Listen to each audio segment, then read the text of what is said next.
మన తండ్రి అయిన దేవుని నుండి ప్రభు అయిన యేసుక్రీస్తు నుండి కృపయు సమాధానము మీకు కలుగునుగాక. ఆమేన్. దయచేసి కూర్చుందాం.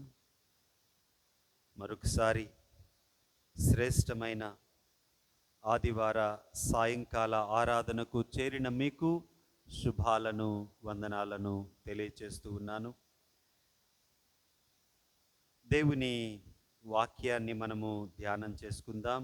నేటి ఆరాధనకై ఏర్పాటు చేయబడిన లేఖన భాగాలు త్రిత్వము తర్వాతి 25వ సాయంకాల ఆరాధనలో పాత నిబంధన పాఠము యోబు గ్రంథము 14వ అధ్యాయము 1 నుంచి 5 వచనాలు, హెబ్రీ పత్రిక 10వ అధ్యాయము 32 నుంచి 39 వచనాలు, యోహాను సువార్త 5వ అధ్యాయము 19 నుంచి 29 వచనాలు గల లేఖన భాగాలను ఈరోజు మనము అధ్యయనం చేద్దాం.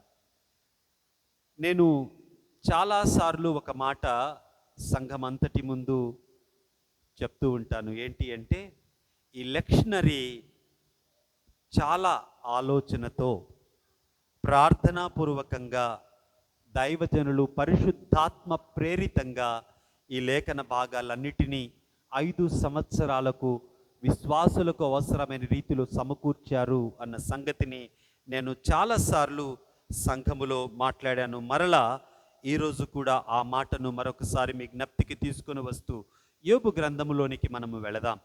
యోబు గ్రంథము 14వ అధ్యాయము మొదటి 6 వచనాలను మనము ఆలోచన చేస్తే, ఈ 6 వచనాలలోని భాగము యోబు భక్తుడు తన స్నేహితుల ముందు తన అంతరంగములోని బాధను వివరిస్తూ ఉన్నటువంటి సందర్భం.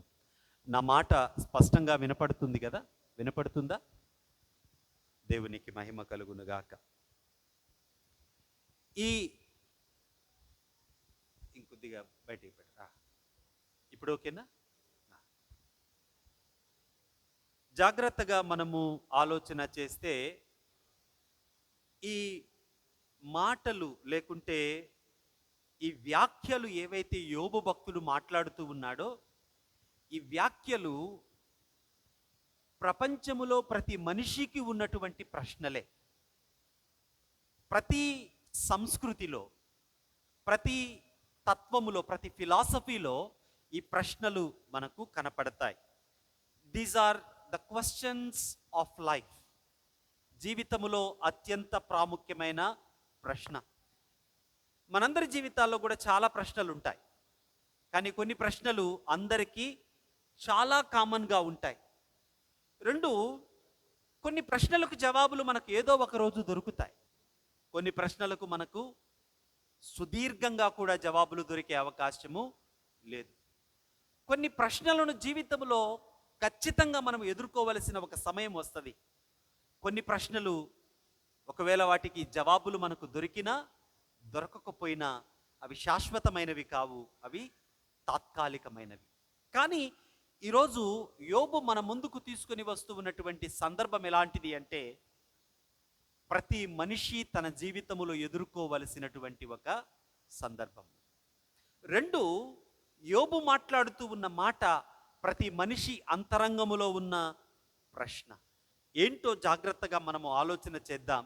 ఆ ప్రశ్నకు ఈ ప్రపంచము ఎలా ఆలోచిస్తుందో మీరు ఆలోచిస్తూ ఉండగా, లేఖనం ఎటువంటి జవాబిస్తుందో కూడా ఈ రాత్రి మనము ఆలోచించటానికి ప్రయత్నము చేద్దాం. యోబు భక్తుడు అంటాడు, స్త్రీ కనిన నరుడు దినాలు చాలా కొద్దిగా ఉన్నాయంట. చాలా కొద్ది రోజులే స్త్రీ గర్భము నుంచి బయటికి వచ్చిన వ్యక్తి బ్రతుకుతాడు.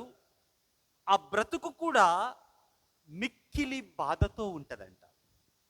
ఈ మిక్కిలి బాధ అన్న మాట ఏ పదంతో ఉపయోగించాడు అంటే, భూకంపం వచ్చినప్పుడు ఉపయోగించే పదంతో ఉపయోగించాడు. అటువంటి బ్రతుకుగా మానవ బ్రతుకును యోబు భక్తుడు మాట్లాడుతూ ఉన్నాడు. స్త్రీలో నుంచి పుట్టిన వ్యక్తి, స్త్రీ కానీ పురుషుడు కానీ, కొద్ది దినాలు జీవిస్తాడు, భయంకరమైన బాధను అనుభవిస్తాడు. ఇంకా రెండవ వచనంలో అంటాడు, పువ్వు వికసించినట్లు వికసిస్తాడంట, పెరిగి ఒకరోజు వాడిపోతాడంట. నీడ కనబడినట్లు కనబడతాడు, కొద్దిసేపటికి ఆ నీడ మాయమైపోయినట్లుగా ఆ వ్యక్తి జీవితము అంతరించిపోతుంది. 5వ వచనం చూడండి, నరుల ఆయుష్కాలము ఎలా ఉంది అంట, పరిమితి కలిగింది.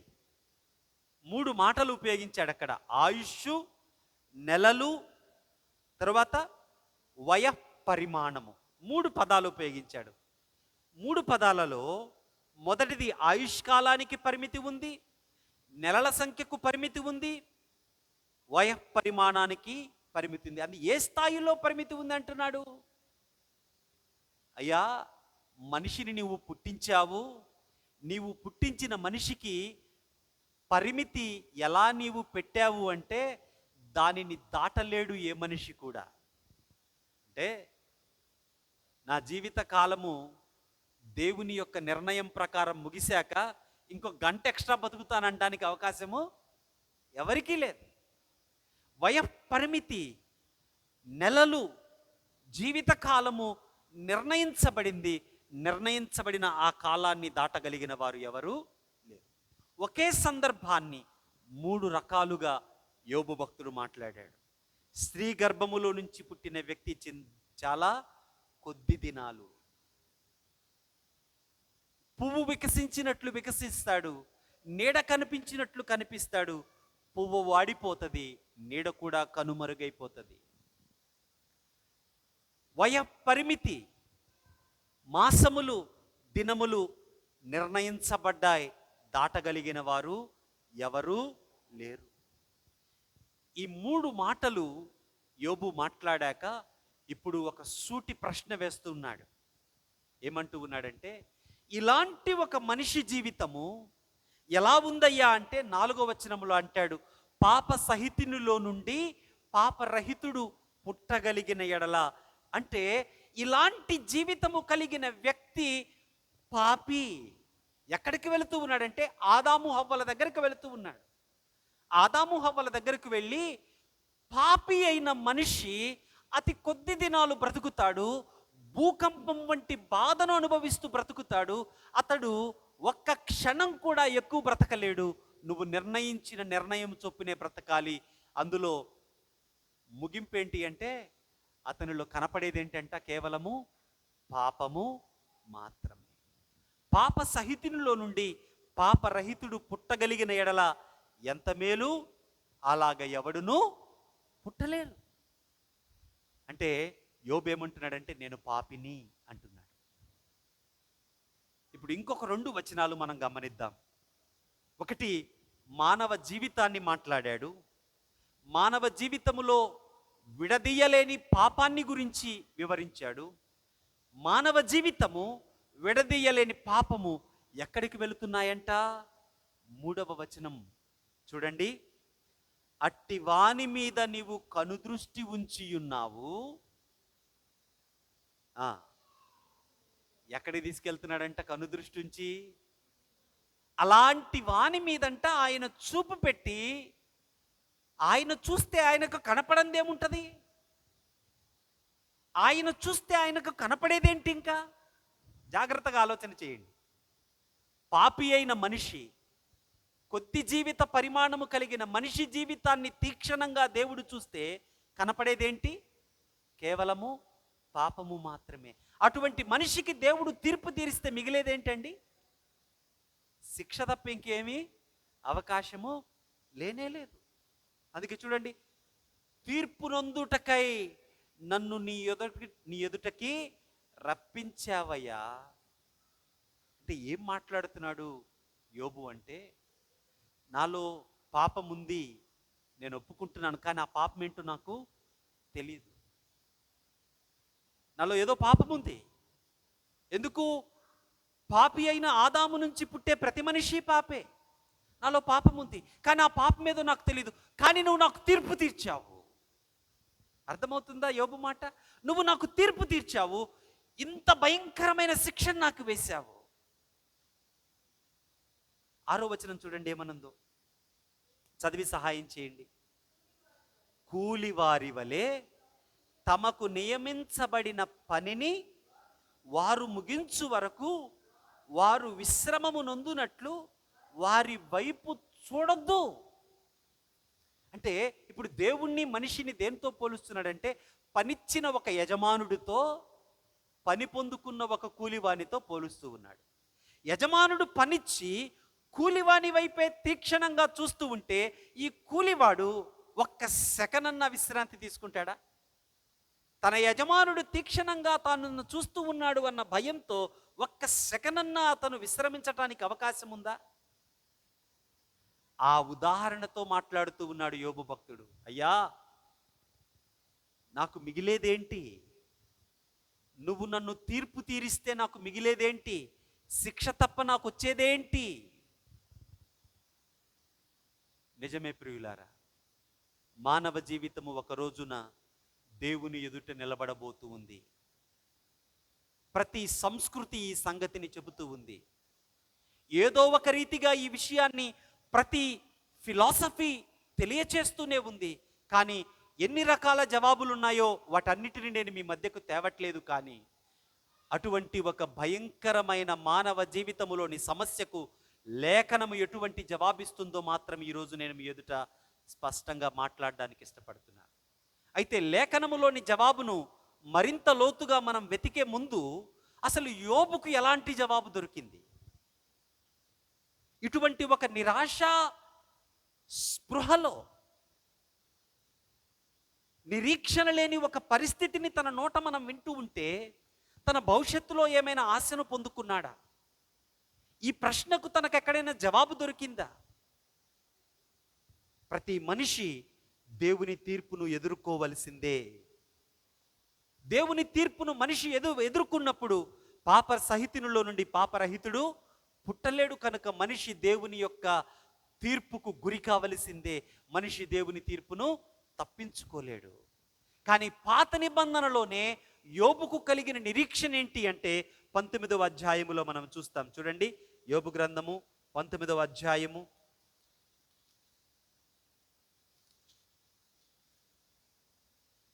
25వ వచనం నేను చదువుతున్నాను, మీరు చూడండి. అయితే నా విమోచకుడు సజీవుడనియు తరువాత ఆయన భూమి మీద నిలుచుననియు నేను ఎరుగుదును.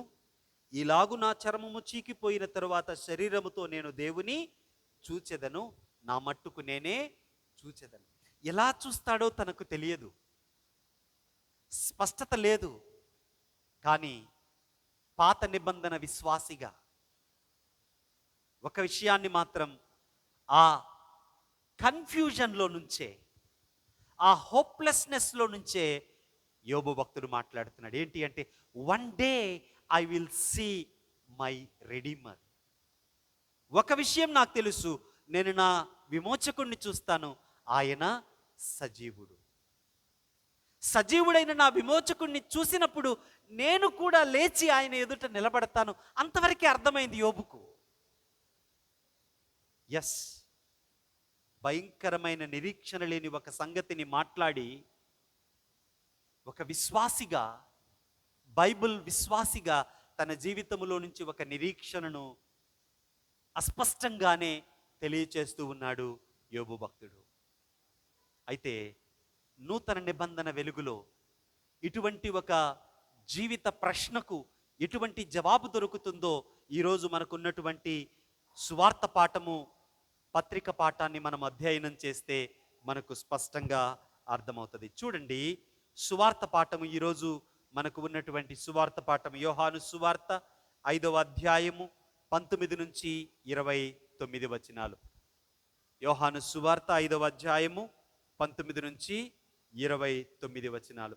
యోహాను సువార్త 5వ అధ్యాయములో మనకు కనబడే సంగతులు ఏంటి అంటే, ఆ గొర్రెల ద్వారము దగ్గర, బెతస్తా అనబడిన కోనేరు దగ్గర, అక్కడే అనేక సంవత్సరాలుగా ఉన్నటువంటి వ్యాధిగ్రస్తుణ్ణి 38 ఏండ్లుగా అక్కడే పడున్నటువంటి ఆ వ్యక్తిని యేసుక్రీస్తు ప్రభువారు స్వస్థపరిచినట్లు మనము చూస్తాం. జాగ్రత్తగా మీరు గమనించండి. అక్కడ జరిగిన కార్యాన్ని మీరు ఆలోచన చేయండి. ఎందుకు ఎదురు చూస్తున్నాడు అతను 38 సంవత్సరాలుగా? దేవుడు స్వస్థపరుస్తాడనా? ఎందుకు ఎదురు చూస్తున్నాడు అతను? దూత వచ్చి నీళ్లను కదిలిస్తుంది. దూత నీళ్లను కదిలించినప్పుడు ఆ నీళ్ల ద్వారా తనకు స్వస్థత కలుగుతుంది అని అక్కడ ఉన్న వాళ్ళందరూ అలాగే ఎదురు చూస్తున్నారు.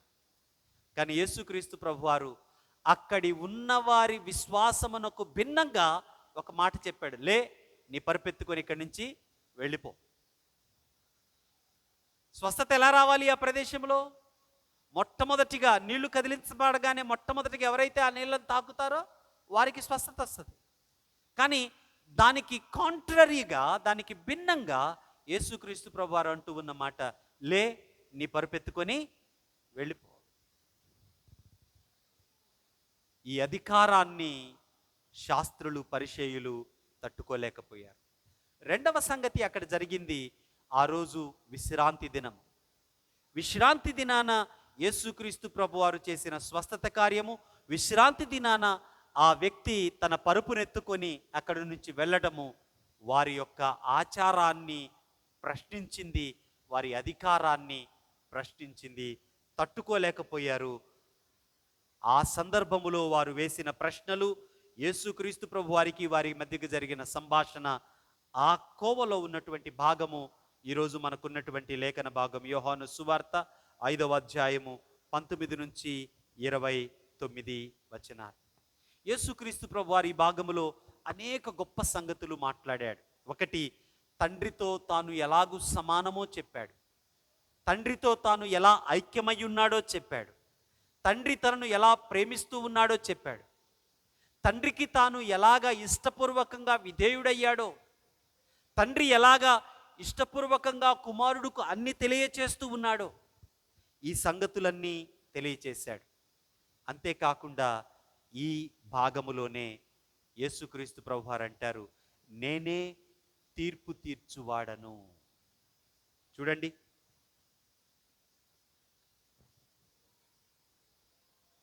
21వ వచనం. తండ్రి మృతులను ఎలాగు లేపి బ్రతికించునో అలాగే కుమారుడును తనకిష్టము వచ్చిన వారిని బ్రతికించును. 22, తండ్రి ఎవనికిని తీర్పు తీర్చడు గాని తండ్రిని ఘనపరుచునట్లు అందరూ కుమారుని ఘనపరచవలనని తీర్పు తీర్చుటకు సర్వాధికారము కుమారునికి అప్పగించి ఉన్నాడు. యోబు భక్తుడేమో, అయ్యా నీవు తీర్పు తీరుస్తున్నావు అని అంటూ ఉన్నాడు. ఆ తీర్పును ఎవరు తట్టుకోగలరు అని ప్రశ్నిస్తూ ఉన్నాడు. యేసుక్రీస్తు ప్రభువారేమో తీర్పు తీర్చువాడను నేనే అని అంటూ ఉన్నాడు.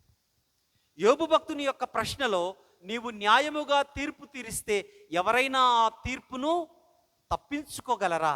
శిక్షను ఎవరైనా తప్పించుకోగలరా? అయితే ఆ ప్రశ్నకు జవాబు యేసుక్రీస్తు ద్వారా లేఖనములో నుంచి మనకు వస్తుంది. ఏంటి అంటే, తీర్పు తీర్చువాడు యేసుక్రీస్తే. అయితే తీర్పు తీర్చువాడైన యేసుక్రీస్తును, ఆయన మాటలను మనము విశ్వసించిన యెడల ఆయన అంటూ ఉన్నాడు, మీరు తీర్పు నుంచి నిత్య జీవములోనికి దాటి ఉన్నారు. మీరు జాగ్రత్తగా ఈ మాటలను ఆలోచన చేయాలి. కొన్ని భయంకరమైన ప్రశ్నలు మీ మధ్యకి నేను తెస్తాను. చూడండి, ఆ మాట చూడండి. 24వ వచనం. నా మాట విని నన్ను పంపిన వానందు విశ్వాసముంచువాడు నిత్య జీవము గలవాడు, వాడు తీర్పులోనికి రాక మరణములో నుండి జీవములోనికి దాటి ఉన్నాడని మీతో నిశ్చయముగా చెప్పుచున్నాను. యోబు ప్రశ్న, ఎవరైనా తీర్పును తప్పించుకోగలరా? కదండి, ఎవరు తీర్పును తప్పించుకోలేరు. ప్రతి ఒక్క వ్యక్తి తీర్పును ఎదుర్కోవలసిందే. అందుకే 29వ వచనంలో కూడా అంటాడు, చూడండి, మేలు చేసిన వారు జీవ పునరుద్ధానమునకు, కీడు చేసిన వారు తీర్పు పునరుద్ధానమునకు బయటికి వచ్చెదరు. ప్రతి ఒక్కరూ తీర్పును ఎదుర్కోవలసిందే. ఎవరు తీర్పును తప్పించుకునేవారు లేరు.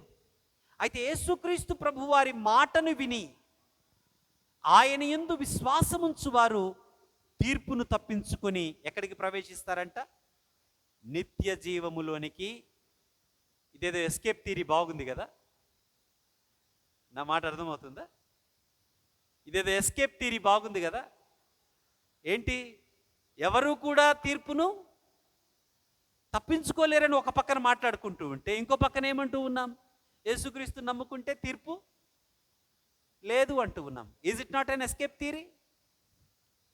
చూద్దాం, ఎస్కేప్ థియరీయా కాదా, ఇందులో నిజమేమైనా ఉందా, ఇది నిజంగా మనకు రియలిస్టిక్ ఆన్సరా, లేకుంటే మనల్ని మభ్యపెట్టే ఒక జవాబా? Let us try to dig deep to this profound question whether this is a realistic answer or not. ఇది నిజముగా జవాబా కాదా అన్నది మనము కొద్దిగా లోతుగా పరిశీలించటానికి ప్రయత్నము చేద్దాం. యేసుక్రీస్తు ప్రభువారి యందు విశ్వాసముంచు ప్రతివాడు ఏం చేస్తాడంట? తీర్పును తప్పించుకుంటాడు. తీర్పును తప్పించుకొని నిత్య జీవములోనికి ప్రవేశిస్తాడు, మరణములో నుండి జీవములోనికి దాటుతాడు అని లేఖనము తెలియచేస్తా ఉంది. 27వ వచనము చూడండి. మరియు ఆయన మనుష్య కుమారుడు గనుక తీర్పు తీర్చుటకు అధికారము అనుగ్రహించును. దీనికి ఆశ్చర్యపడకుడి, ఒక కాలము వచ్చుచున్నది, ఆ కాలమున సమాధులలో ఉన్నవారు అందరును ఆయన శబ్దము విని మేలు చేసిన వారు జీవ పునరుద్ధానమునకును, కీడు చేసిన వారు తీర్పు పునరుద్ధానమునకును బయటకు వచ్చెదరు. యేసుక్రీస్తు ప్రభువారు ఆయన తీర్పు తీర్చబోతూ ఉన్నాడు. 2, ఆయన యందు విశ్వాసముంచు వారిని తీర్పు నుంచి తప్పించబోతూ ఉన్నాడు. యేసుక్రీస్తు ప్రభువారే తీర్పు తీర్చువాడు, ఆయన యందు విశ్వాసముంచు వారిని తీర్పు నుంచి తప్పించువాడు కూడా ఆయనే. 2, తండ్రి ఎలాగూ మృతులలో నుండి చనిపోయిన వారిని తిరిగి లేపుతాడో, అలాగే క్రీస్తు కూడా చనిపోయి తన యందు విశ్వాసముంచు వారిని ఆయన తిరిగి లేపుతాడు.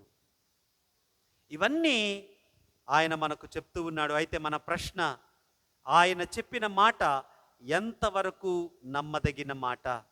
హెబ్రీ పత్రికలో నుంచి దీనికి జవాబును మనము ఈ రాత్రికాలం చూడటానికి ప్రయత్నం చేద్దాం. హెబ్రీ పత్రిక 10వ అధ్యాయము, హెబ్రీ పత్రిక 10వ అధ్యాయము 32 నుంచి 39 వరకు ఈరోజు మనకున్నటువంటి లేఖన భాగము. అయితే 19వ వచనాన్ని కొద్దిగా మనము ఆలోచన చేద్దాం. మొదటి లేఖన భాగములో యోబు వేసిన ప్రశ్న, మనిషి దేవుని తీర్పులో నిలవవలసిందే. యోహాను సువార్త ద్వారా మనకు దొరికిన జవాబు, తీర్పు తీర్చువాడు ఆయనే, ఆయన యందు విశ్వాసముంచిన వాడు తీర్పులోనికి రాక మరణము నుంచి జీవములోనికి దాటియున్నాడు. ఆయన యందు విశ్వాసముంచువాడు చనిపోయినను తిరిగి లేస్తాడు. ఆయన యందు విశ్వాసముంచిన వాడు తీర్పులోనికి రాక నిత్య జీవములోనికి ప్రవేశిస్తాడు. ఎలా ప్రవేశిస్తాడు? గ్యారంటీ ఏంటి దీనికి? ఎంతవరకు మనము దీన్ని నమ్మగలం? ఎంతవరకు నమ్మగలము అనంటే 19వ వచనం నుంచి చూద్దాం. 10వ అధ్యాయము 19వ వచనం నుంచి మనం చూద్దాం. సహోదరులారా, యేసు మన కొరకు ప్రతిష్ఠించిన మార్గమును, అనగా నూతనమైనదియు జీవము గలదియు ఆయన శరీరము అను తర ద్వారా ఏర్పరచబడినది అయిన మార్గమును, ఆయన రక్తం వలన పరిశుద్ధ స్థలమందు ప్రవేశించుటకు మనకు ధైర్యము కలిగి ఉన్నది గనుక. 2 సంగతులు మాట్లాడుతున్నాడు హెబ్రీ గ్రంథకర్త. 1, ఆయన శరీరమును అర్పించుట ద్వారా. 2, ఆయన రక్తమును చిందించుట ద్వారా. జాగ్రత్తగా చూడండి ప్రియులారా. 1, ఆయన శరీరమును అర్పించుట ద్వారా. 2, ఆయన రక్తమును చిందించుట ద్వారా మనం ఎక్కడ ప్రవేశిస్తూ ఉన్నామంట? అతి పరిశుద్ధ స్థలములోనికి ప్రవేశిస్తూ ఉన్నామంట. చూడండి, యేసు మన కొరకు ప్రతిష్ఠించిన మార్గము. ఏ మార్గం ఇది? నూతనమైన మార్గము. జీవము గల మార్గము. ఎలాగిది నూతనమైనది, ఎలాగిది జీవమైనది అంటే ఆయన శరీరము అను తెర ద్వారా ఏర్పరచబడినదై ఆయన రక్తము వలన పరిశుద్ధ స్థలమునందు ప్రవేశించుటకు మనకు ధైర్యము కలిగి ఉన్నది. యేసుక్రీస్తు ప్రభువారి యందు విశ్వాసముంచువాడు తీర్పు నుంచి తప్పించుకోవటానికి గల కారణం ఏంటి అంటే ఆయన తన శరీరమును తన రక్తమును ఆయన అర్పణగా అర్పించాడు. కాబట్టి ధైర్యముగా మనము అతి పరిశుద్ధ స్థలములోనికి ప్రవేశించగలుగుతూ ఉన్నాము. అంత మాత్రమేనా? కాదు. 21వ వచనం కూడా మనం చూద్దాం.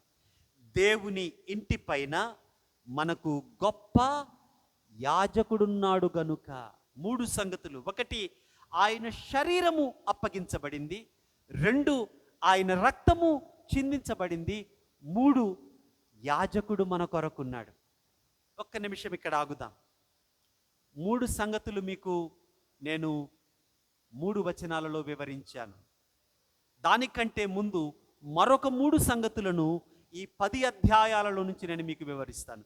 1, తండ్రి తన కుమారుణ్ణి ఈ ప్రపంచ విమోచన కొరకు అప్పగించాడు.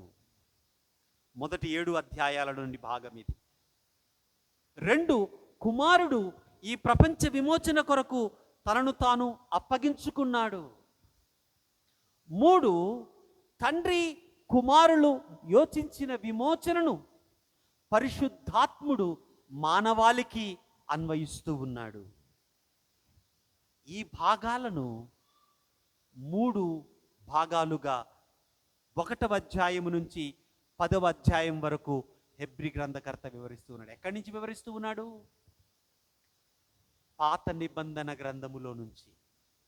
పాత నిబంధన గ్రంథములో ఏ ఏ సంగతులైతే యాజకత్వాన్ని గురించి, ప్రవచనము గురించి, దేవుని కుమారుడు గురించి, మెస్సియా గురించి, బలుల గురించి తెలియపరచబడ్డాయో ఆ సంగతులన్నిటినీ యేసుక్రీస్తు ప్రభు వారికి పోలుస్తూ, ఇదిగో ఈయనే రావలసిన ప్రవక్త, ఇదిగో ఈయనే అర్పించబడవలసినటువంటి సదాకాలము నిలుచు ఏకబలి, ఇదిగో ఈయనే సదాకాలము బలి నిలుచు ఏకబలిని అర్పించినటువంటి ప్రధాన యాజకుడు అని పాత నిబంధన గ్రంథములోని ప్రతి పోలికను వివరిస్తూ, ఏ రీతిగా పాత నిబంధన గ్రంథము నూతన నిబంధనలో యేసుక్రీస్తు ద్వారా నెరవేర్చబడిందో 10 అధ్యాయాలలో వివరిస్తూ 3 సంగతులుగా తెలియచేశాడు. 1, తండ్రి మానవ విమోచన కొరకు కుమారుణ్ణి అనుగ్రహించాడు.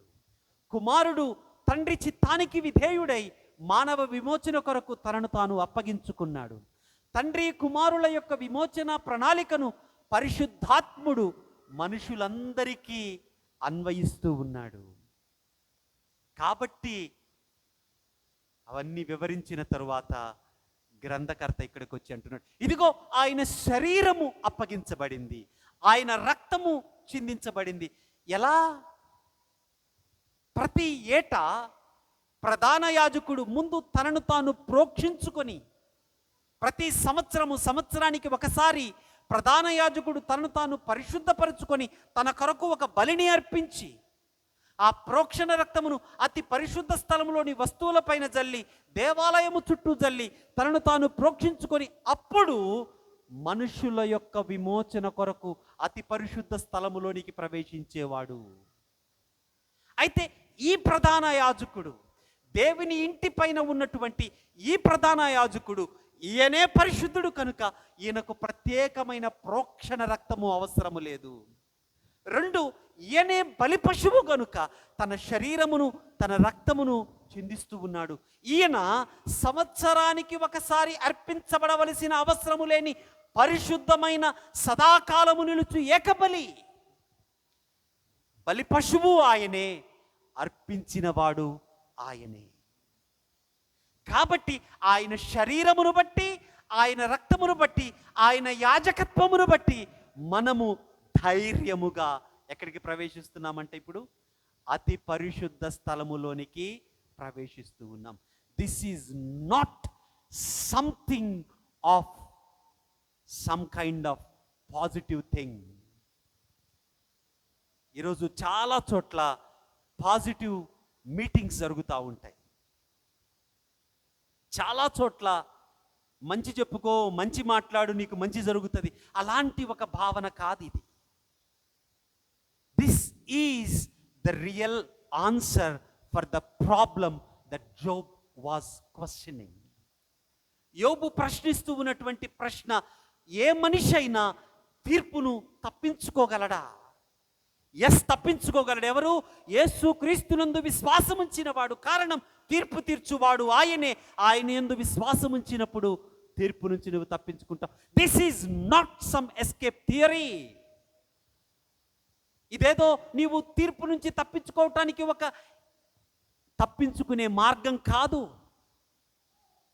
ఒక సందు కాదు, ఒక గొంది కాదు. ఇది నిజం, ట్రూత్. ఏంటి ట్రూత్ అంటే, ఆయన తన శరీరమును, తన రక్తమును యాజకుడుగా ఆయన అర్పించి పరిశుద్ధ స్థలములోనికి నిన్ను నన్ను ధైర్యంగా తీసుకెళ్తున్నాడు. ఎలా తీసుకెళ్తున్నాడో కూడా మీరు తర్వాత వచనాల్లో చూడండి. చదువుతాను, 22వ వచనం. మనస్సాక్షికి, I'm so happy to talk to you about these things. మనస్సాక్షికి ఏం తోచకుండంట? ఎవరండి మనస్సాక్షికి కల్మషం తోచకుండా కూర్చున్న వ్యక్తి? కానీ యేసుక్రీస్తునందు విశ్వాసము వలన మనస్సాక్షి నిష్కల్మషమైనదిగా మారిపోతూ ఉంది. చాలా గొప్ప విషయాలు మనం మాట్లాడుకుంటున్నాం. దయచేసి జాగ్రత్తగా ఈ మాటలు మనం విందాం.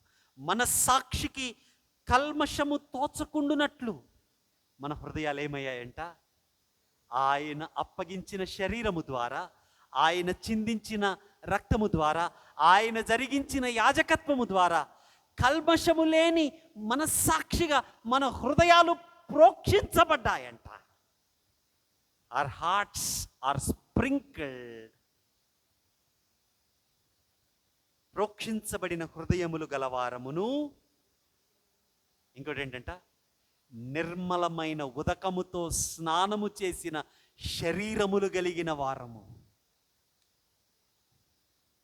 హృదయం అంట ప్రోక్షించబడింది. నిర్మలమైన ఉదకముతో స్నానము చేసిన శరీరములు గలవారమయ్యుండి. ఎలాంటి విశ్వాసం ఇది? విశ్వాస విషయములో సంపూర్ణ నిశ్చయత కలిగి యథార్థమైన హృదయముతో మనము దేవుని సన్నిధానమును చేరుదుము. This is not some optimistic thing I'm talking to you. This is the truth.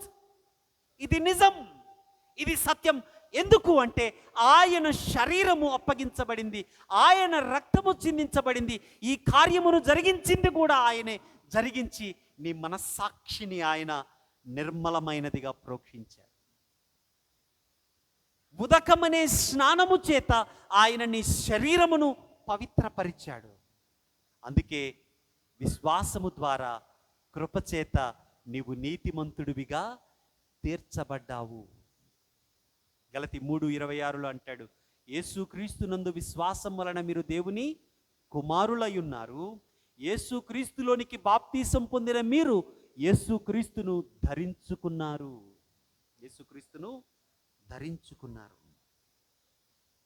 ప్రోక్షించబడిన హృదయముతో, ఉదకముతో స్నానము చేసిన శరీరములు గలవారమై, ఎటువంటి నిశ్చయత అంట? విశ్వాస విషయములో సంపూర్ణ నిశ్చయత కలిగి యథార్థ హృదయముతో మనము దేవుని సన్నిధానమును చేరుదుము. ఎందుకు? 23వ వచనం, వాగ్దానము చేసిన వాడు నమ్మదగినవాడు. వాగ్దానము చేసిన వాడు నమ్మదగినవాడు. కాబట్టి 35వ వచనం, కాబట్టి చదువుతారా ఎవరైనా? కాబట్టి మీ ధైర్యమును విడిచిపెట్టద్దు. ఇందాక ఒక మాట అన్నాను, this is not optimistic faith, this is realistic faith. ఎందుకు ఆ మాట అంటున్నాను? ఆ పదాన్ని నేను ఎందుకు కేటగారికల్గా వెరీ చూజీగా వాడుతున్నానో మీతో మాట్లాడతాను. 35వ వచనం ఏమంటే, కాబట్టి మన విశ్వాసము సంపూర్ణమైన నిశ్చయత కలిగిన విశ్వాసము. ఇది యథార్థ హృదయములో నుంచి వస్తూ ఉన్నటువంటి విశ్వాసము. కాబట్టి ఎలా ఉండాలంట మనము? ధైర్యము విడిచిపెట్టకుండా దానికి ప్రతిఫలముగా గొప్ప బహుమానము కలుగును అని ఎరిగిన వారమై, దేవుని పూర్ణ చిత్తమును నెరవేర్చిన వారై వాగ్దానము పొందు నిమిత్తము మనకు ఏం కావాలంట? ఓర్పు అవసరమై ఉన్నది. నా వైపు చూసి ఒక మాట చెప్తారా మీరు? ధైర్యం ఎప్పుడు కావాలండి? ఓర్పు ఎప్పుడు కావాలి? ధైర్యం ఎప్పుడు కావాలి? అంత బాగుంటే మీకు ధైర్యం కావాలా? అంత బాగుంటే ఓర్పు కావాలా? That is why this is not optimistic faith, this is realistic faith. ఎందుకు ఇది రియలిస్టిక్ ఫెయిత్ అంటే, నీ జీవితంలో ప్రశ్నలు నిజం. యోబు జీవితంలో ప్రశ్న ఎంత నిజమో, నీ జీవితంలో కూడా ప్రశ్నలు అంతే నిజం. నీ జీవితంలో ప్రశ్నలకు జవాబులు ఉన్నాయో లేదో నాకు తెలియదు.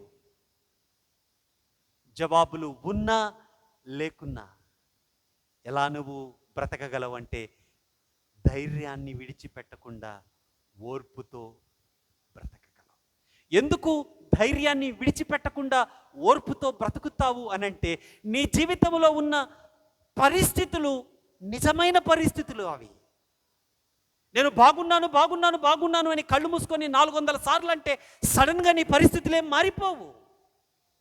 401వ ఆ పరిస్థితి గుండా నువ్వు దాటాల్సిందే. ఆ భయాన్ని నువ్వు ఎదుర్కోవాల్సిందే. ఆ కన్నీటిని నువ్వు చూడాల్సిందే. ఆ దుఃఖాన్ని నీవు అనుభవించాల్సిందే. This is reality. నువ్వు ఆప్టిమిస్టిక్గా నీలో నీవేదో గొనుక్కున్నంత మాత్రాన పరిస్థితులు టక్కనే మారిపోవు. కానీ ఆ పరిస్థితులన్నిటిలో నీకు ధైర్యము ఎందుకు అనంటే, ఇదిగో నీ కొరకు తనను తాను అప్పగించుకున్నటువంటి శరీరము, నీ కొరకు తనకు తానుగా చిందించబడిన రక్తము, ఆ యాజకుడు నీ కొరకు ఉన్నాడు గనుక ఆయన అనుగ్రహించినటువంటి కార్యము ద్వారా ధైర్యముగా అతి పరిశుద్ధ స్థలములోనికి ప్రోక్షించబడిన హృదయముతో, పరిశుద్ధపరచబడిన శరీరముతో, సంపూర్ణ నిశ్చయతతో అతి పరిశుద్ధ స్థలములోనికి ప్రవేశిస్తున్నావు. కాబట్టి ధైర్యాన్ని విడిచిపెట్టక ఓర్పుతో ఎన్ని ప్రశ్నలున్నా సరే, ఎంత బాధ నీ జీవితంలో ఉన్నా సరే, ఆ బాధ గుండా దాటుతూ నిన్ను దేవుడు తీసుకెళ్తాడు. కారణం ఏంటి అంటే, నీతిమంతుడు విశ్వాస మూలముగా జీవించును. నీతిమంతుడు విశ్వాస మూలముగా జీవించును. అంతకంతకు నీతిమంతునికి విశ్వాసము కలుగుతూనే ఉంటుంది. కారణం ఏంటి అంటే, విశ్వాసము ఒక్క సందర్భానికి చెందింది కాదు. ఈ మాట మీరు జాగ్రత్తగా ఆలకించాలి. క్రిస్టియన్ ఫెయిత్ ఏంటి అంటే, కృప ద్వారా నీలో ప్రారంభమైన విశ్వాసము ఒక్కసారిగా జీవిత కాలానికి సరిపోయే విశ్వాసం కాదు. నీలోకి వచ్చింది, ఆ మూమెంట్కి నీకు ఫెయిత్ వచ్చింది.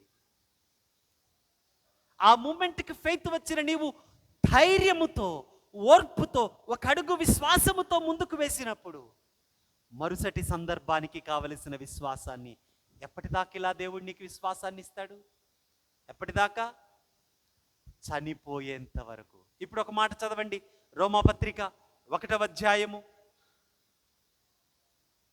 రోమాపత్రిక 1వ అధ్యాయము 16-17 వచనాలు చదవండి. సువార్తను గూర్చి నేను సిగ్గుపడువాడను కాను, ఎందుకంటే నమ్ము ప్రతివానికి, అది ఎవరైనా సరే, రక్షించుటకు అది దేవుని శక్తి అయినది. అంటే దేవుని వాక్యములో ఉన్నది దేవుని శక్తి కనుక. ఇప్పుడు చదవండి. ఎందుకనగా నీతిమంతుడు విశ్వాస మూలంగా జీవిస్తాడు. విశ్వాసం ఎలా కలుగుతుంది? వినుట వలన విశ్వాసము కలుగుతుంది. వినుట దేని గురించి? దేవుని గురించి. దేవుని సువార్తను, దేవుని వాక్యమును నీవు విన్నప్పుడు నీలో కలిగేదేంటి? విశ్వాసము. నీతిమంతుడు ఎలా బ్రతుకుతాడు? విశ్వాస మూలంగా. ఇప్పుడు చదవండి. నీతిమంతుడు విశ్వాస మూలముగా జీవించును. తర్వాత ఆ విశ్వాసము ద్వారా అంతకంతకు ఏంటంట, ఆ విశ్వాసము ద్వారా అంతకంతకు విశ్వాసము కలుగును. ఎలా కలుగుతుంది విశ్వాసం? ఏ కృప అయితే నిన్ను దేవుని సన్నిధానానికి తీసుకొని వచ్చిందో ఆ కృప దేవుని నీ కంటికి చూపించినప్పుడు నీలో పుట్టింది విశ్వాసం. ఆ విశ్వాసం మరలా నిన్ను దేవుని యొద్దకు తీసుకొని వచ్చినప్పుడు మరలా నీలో పుట్టేది విశ్వాసం. ఆ విశ్వాసం మరలా నిన్ను దేవుని యొద్దకు తీసుకొని వచ్చినప్పుడు మరలా నీలో పుట్టేది విశ్వాసం. ఈరోజు మరొక ప్రశ్న మీరు ఆలోచన చేయాలి.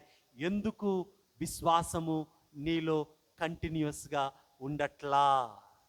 ప్రశ్నేనా? ఇంపార్టెంట్ క్వశ్చనేనా? జవాబు దొరికేసిందా మీకు? ఎందుకు ఉండట్లా? కంటిన్యూస్గా ఆయన దగ్గరికి మీరు రావట్లా. ఇప్పుడు మరలా రండి హెబ్రీ పత్రిక 10వ అధ్యాయానికి. ఇప్పుడు మరలా రండి హెబ్రీ పత్రిక 10వ అధ్యాయానికి. 24-25 వచనాలు చదవండి. కొందరు మానుకొనుచున్నట్లుగా సమాజముగా కూడుట మానుకోవద్దు. ఎందుకు సమాజంగా కూడుకోవాలి? అపోస్తలుల బోధ యందు, సహవాసము యందు, ప్రార్థన చేయుట యందు, రొట్టె విరుచుట యందు ఎడతెగక ఉండటానికి. సమాజంగా కూడుకుట మానుకోవద్దు. ఎందుకు? సమాజంగా నీవు కూడినప్పుడు ఈ పరిశుద్ధమైనటువంటి వాక్యము, నా మాట విని నన్ను పంపిన వాని యందు విశ్వాసముంచువాడు తీర్పులోనికి రాక మరణమును దాటి నిత్య జీవములోనికి ప్రవేశిస్తాడు. ఆయన మాటను ఎక్కడ వింటావు నువ్వు? టీవీలో కాదు, యూట్యూబ్లో కాదు, అవి అకేషనల్గా వినేవి. నీవు మానక ఎక్కడికి రావాలి? సమాజంగా కూడుకొనుటకు రావాలి. ఎందుకు సమాజంగా కూడుకోవాలి అంటే ఈ సంఘములో ఉన్న విశ్వాసివిగా నీ జీవితానికి అవసరమైన సంగతులు ఈ పుల్పిట్ నుంచి మాత్రమే బోధించబడతాయి. కాబట్టి కొందరు సమాజంగా కూడుకొనుట మానుకుంటున్నట్లుగా మీరు మానుకోవద్దు. ఎందుకు మానుకోవద్దంటూ ఉన్నాడు? 26 నుంచి 31 వచనాలలో ఉన్న భాగం ఏంటి అంటే, ఇంత గొప్ప రక్షణను తెలుసుకొని ఆయనను తృణీకరిస్తే ఇక నీకు మిగిలింది శిక్షే కదా. ఒక్కసారి ఆ మాటను మనం చదువుకుందాం. చూడండి 29వ వచనం. ఇట్లుండగా దేవుని కుమారుని పాదములతో త్రొక్కి తాను పరిశుద్ధపరచబడుటకు సాధనమైన నిబంధన రక్తమును అపవిత్రమైనదిగా ఎంచి కృపకు మూలమగు ఆత్మను తిరస్కరించినవాడు ఇక దేనికి పాత్రుడవుతాడు? ధర్మశాస్త్రానికి నీవు లోబడకపోతేనే 2-3 సాక్షులుంటే నీవు మరణశిక్ష పొందాలే. నీ కోసము తన శరీరాన్ని, తన రక్తాన్ని చిందించి తానే బలియాగము జరిగిపించిన ఆ ప్రధాన యాజకుడు నీ జీవితంలోనికి ఇంత గొప్ప రక్షణను అనుగ్రహిస్తే, ఇంత తెలుసుకొని ఈ రక్షణను నీ పాదాల క్రింద వేసి తొక్కితే, ఈ రక్షణను యొద్దకు మోసుకు వచ్చినటువంటి పరిశుద్ధాత్మను నీవు తృణీకరిస్తే ఇక మిగిలింది నీకేంటి? తీర్పే. అంగీకరిస్తే తీర్పును దాటుతావు, తృణీకరిస్తే తీర్పులోనికి వస్తావు. మీరు అనొచ్చు, మేమందరం అంగీకరించాం కదండి, మేమంటే తీర్పును దాటేశాం కదా. జాగ్రత్త, ఇక్కడే మనము ఆలోచించవలసిన ఒక సంగతి. దీన్ని ఏమంటామంటే అపోస్టసీ అంటాం. అంటే దేవునిని తృణీకరించుట. నేను ప్రతి వారం బల్లలో చేయి వేస్తున్నాను బ్రదర్, ఆస్టర్ గారు, నేను చేయి వేస్తున్నాను, నేను దశంభాగం ఇస్తున్నాను, నేను అపోస్టసీలోకి రాను. ఎందుకు హెబ్రీ గ్రంథకర్త ఈ లేఖనాన్ని చదువుతున్న విశ్వాసులతో కాబట్టి ధైర్యమును విడిచిపెట్టొద్దు, ఓర్పు కలిగి ఉండండి అని ఎందుకు చెప్పాడు? ఎందుకు చెప్పాడు అంటే వారు ఎదుర్కొంటూ ఉన్న సమస్యలు అంత భయంకరమైనవి. మొదటి శతాబ్దములో వారు క్రైస్తవులుగా ఉన్నందుకు భయంకరమైన శ్రమలు వారి జీవితంలో వచ్చాయి. ఆ శ్రమలను తట్టుకోలేక వారు అనుకుంటూ ఉన్నారు, ఇక చాలు మనకు ఈ శ్రమలు, తినటానికి తిండి లేదు, గౌరవం లేదు, చెరసాలలో వేస్తూ ఉన్నారు, భయంకరమైన హింసలు పెడుతున్నారు, చచ్చిపోతున్నాము, ఇక చాలిది, వెనకడుగు వేద్దాం అనుకుంటూ ఉన్నారు. అలాంటి వారిని ఉద్దేశించి రాసింది. మరి ఈరోజు నీకు ఇది వర్తించదు కదా. ప్రతి వారం నువ్వు మందిరంలో కనపడుతున్నావే, ఇది నీకు వర్తించదు కదా. జాగ్రత్త. సమాజముగా కూడుట మానుకోవద్దు. మానుకుంటే ఏం జరుగుద్ది? ఒకరిని ఒకరు ప్రోత్సహించుకునే వాక్యమును వారు వినరు. ఒకరిని ఒకరు ప్రోత్సహించుకునే ప్రేమ వారిలో ఉండదు. కాబట్టి వారు పైకి విశ్వాసులుగా కనపడుతూనే శ్రమలు వచ్చినప్పుడు ఆ శ్రమలలో, లేకుంటే వారికి నచ్చిన పాపము రహస్యంగా చేస్తూ ఆ పాపములో కొట్టుకొని పోతారు. ముగింపు ఏంటంటే ఆయనను తృణీకరించడమే. ఇవన్నీ చెప్పాక మధ్యలో ఆ భాగాన్ని ఎందుకు అంత స్పష్టంగా పెడుతూ ఉన్నాడంటే, సమాజంగా కూడుకోవటం మానుకోవద్దు. ఎందుకు అంటే మీకు ధైర్యం ఎక్కడి నుంచి వస్తుంది? సమాజంగా కూడుకోవటంలో నుంచి వస్తుంది. మీకు ఓర్పు ఎక్కడి నుంచి వస్తుంది? సమాజంగా కూడుకోవటంలో నుంచి వస్తుంది. ప్రియా దేవుని సంఘమా, క్రైస్తవుడు సంఘముగా జీవించటానికి పిలువబడ్డాడే కానీ ecclesia called out. Ecclesia called out. ప్రత్యేకమైన గుంపుగా ఉండటానికి పిలువబడ్డావు కానీ ఒంటిగా ఉండటానికి పిలువబడలా. ఒంటిగా ఉండటానికి పిలువబడలా. ఒంటిగా నీ జీవితాన్ని నువ్వు చూసినంతకాలం నీవు క్రైస్తవ విశ్వాసివి కానే కాదు. నిజమే, ఆయన తన శరీరాన్ని అప్పగించాడు, తన రక్తాన్ని చిందించాడు. ఆయనే ప్రధాన యాజకుడుగా నిన్ను అతి పరిశుద్ధ స్థలములోనికి సంపూర్ణ నిశ్చయతతో తీసుకుని వెళుతూ ఉన్నాడు. నిజమే, కానీ ఇవంతా ఎలా నీ జీవితంలోనికి వస్తూ ఉన్నాయంటే ఎలా? సమాజముగా కూడుకొనుట ద్వారా. సమాజంగా కూడుకొని దేవుని వాక్యాన్ని వినడం ద్వారా. చాలా ప్రశ్నలు, చాలా జవాబులు మనము ఆలోచించాం. ఆలోచన చేయండి, దానంతటిలో ముఖ్యమైన కేంద్ర బిందువు ఏంటి? విశ్వాసము. విశ్వాసం ఎలా కలుగుతుంది? వినుట ద్వారా. వినుట దేని గురించి? దేవుని గురించి. ప్రశ్న ఏంటి అంటే, దేవుని వాక్యం వినటానికి నువ్వు ఎంత సమయాన్ని ఇస్తున్నావు? దేవుని వాక్యాన్ని వినటానికి ఎంత సమయాన్ని ఇస్తున్నావు? ఈరోజు నీ కుటుంబ జీవితములో కుటుంబముగా ఒక 2 గంటలు వారానికి నీవు నేను తీయలేకపోతే, ఈ దేవుని వాక్యాన్ని లోతుగా అధ్యయనం చేస్తూ ఈ దేవుని వాక్యము చేత నింపబడటానికి, బ్రతుకులను ధైర్యముతో నింపుకోవటానికి, సంపూర్ణ విశ్వాసములోనికి రావటానికి, అనుమానాలను తొలగించి ఓర్పుతో మనము సాగిపోవటానికి,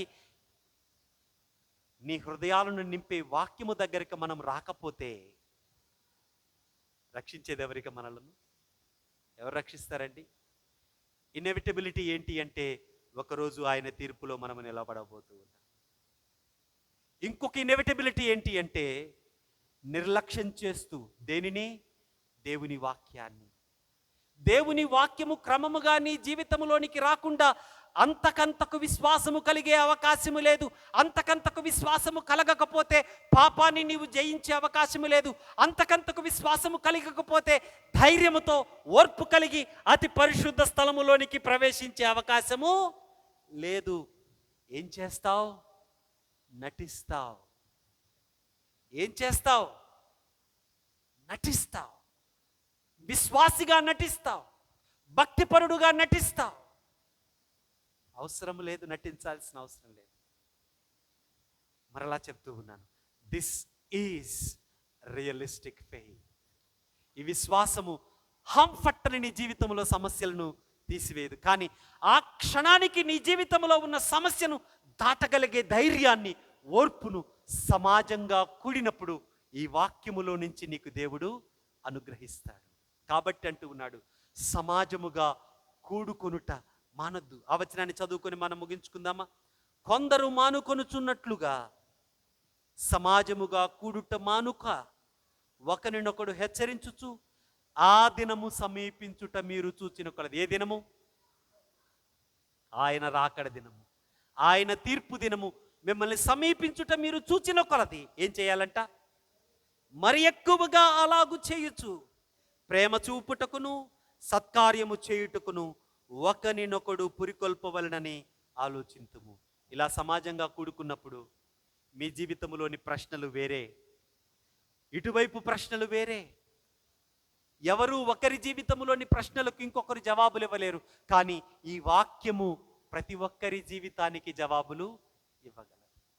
ఎప్పుడైతే ఈ వాక్యము ద్వారా నీ జీవితంలోని ప్రశ్నలకు జవాబు దొరికిందో నీవు విశ్వాసములో బలపడతా. బలపడ్డ నీవు ఊరకనే ఉంటావా? ఏం చేస్తావు? బలహీనుడై ఉన్న నీ సహోదరుడికి తోడుగా నిలబడతా. సమాజముగా కూడుట మానుకోవద్దు. సమాజముగా కూడుకుంటూ ప్రేమలో బలపడుతూ ఒకరిని ఒకరు హెచ్చరించుకుంటూ ప్రోత్సహించుకుంటూ సత్కార్యములు చేయుటకు ముందుకు కొనసాగుదాం. కారణం, నీతిమంతుడు విశ్వాస మూలముగా జీవించు. విశ్వాసము అంతకు అంతకు విశ్వాసాన్ని మీలో పుట్టిస్తుంది. కనుక మనము నశించిపోవటానికి, విశ్వాసము లేక తీర్పులోకి రావటానికి మన జీవితాలను పరుగులు తీయక మన ఆత్మను రక్షించుకొనుటకు విశ్వాసము కలవారమై ముందుకు సాగుదాం. అట్టి గొప్ప కృపను త్రియేక దేవుడు మనకందరికీ అనుగ్రహించునుగాక. ఆమేన్. సమస్త జ్ఞానముకు మించిన దేవుని సమాధానము యేసుక్రీస్తు వలన మీ హృదయములకును తలంపులకును కావలియుండునుగాక. ఆమేన్. దయచేసి కూర్చుందాం.